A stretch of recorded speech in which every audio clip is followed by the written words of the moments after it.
Imagine walking into a royal court, every eye locked on you, every move judged, and one wrong step, even a sneeze at the wrong time, could offend a king, cost you your status, or even get you thrown out forever. Welcome to the medieval court, a world where fashion was a weapon, silence was a language, and dining was more dangerous than battle. Today, we're uncovering the hidden rules of medieval court life. The dress codes, etiquette laws, royal dining rituals, and the unbelievably strict punishments that governed every second of a noble's day. And trust me, Hollywood never showed you this version of the Middle Ages.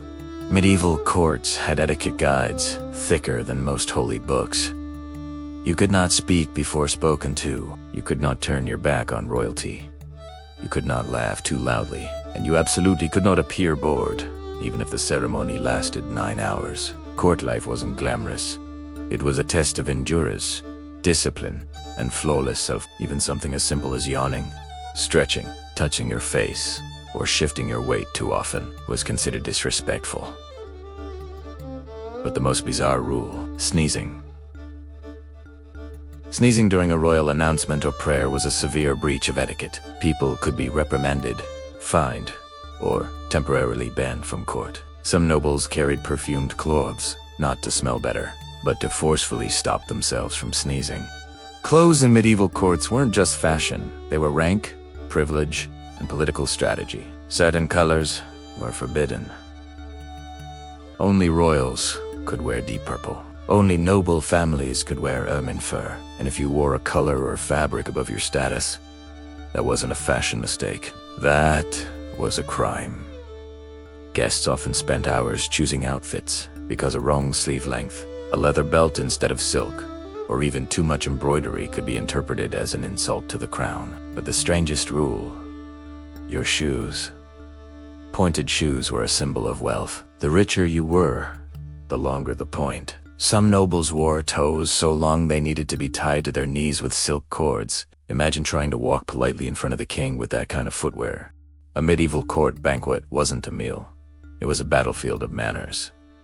You couldn't just sit anywhere. Seating was a public ranking system. The closer you sat to the king, the more powerful you were. The further you were, the more everyone knew you were slipping in influence. The rules continued. Don't bite into large pieces of meat. Cut them small. Don't lick your fingers. Dab them on the cloth. Don't slurp, cough, or chew loudly. Don't drink before the king lifts his cup. And yes, no sneezing at the table, ever. Royal dining also had a silent code. If the king stopped eating, everyone stopped eating. If the king wanted quiet, the entire hall froze. Even offering too much praise for the food could be seen as sarcasm. One wrong gesture, one unlucky sneeze, and you might never receive another banquet invitation. A political disaster that could ruin entire careers. Some rules weren't just social expectations. They were matters of life and death. Turning your back on the king was forbidden because it symbolized disloyalty. Touching the king's table without permission, treason. Speaking to the queen without a chaperone, scandal is scandal. Wearing a color too similar to the royal family, insult. And if you broke these rules publicly, you didn't just embarrass yourself. You embarrassed your entire lineage. That was a punishment worse than prison. The medieval court wasn't a place of luxury. It was a stage where every gesture, every word, every breath mattered. If you enjoyed stepping into this hidden world of power and etiquette, make sure to like this video if you learned something new. Comment medieval secrets so I know you watched till the end. Subscribe for more untold stories from history just like this. And share this video with someone who loves the strange and mysterious side of the past. After all, we've only scratched the surface of the secrets medieval nobles tried to hide.